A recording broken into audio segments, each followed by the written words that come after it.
ஆடிப்பூரத்தை முன்னிட்டு உடுமலை குறிஞ்சேரி ஆண்டாள் கோயிலில் ஆண்டாள் ரெங்கமனார் திருக்கல்யாணம் கோலாகலமாக நடைபெற்றது. இதில் திரளான பக்தர்கள் கலந்து கொண்டு ஆண்டாள் ரெங்கமனார் சுவாமியை தரிசனம் செய்தனர். பிரசாதம் வழங்கப்பட்டது.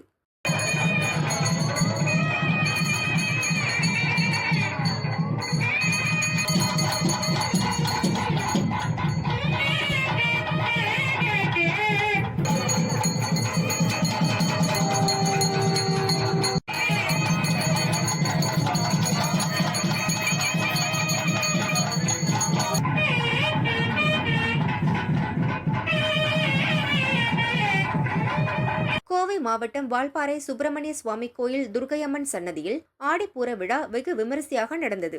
விழாவையொட்டி காலை 6 மணிக்கு கணபதி ஹோமம், 8 மணிக்கு சிறப்பு யாக பூஜைகள் நடைபெற்றன. தொடர்ந்து காலை 11 மணிக்கு வரமிளகாய் கொண்டு யாக பூஜை செய்தனர்.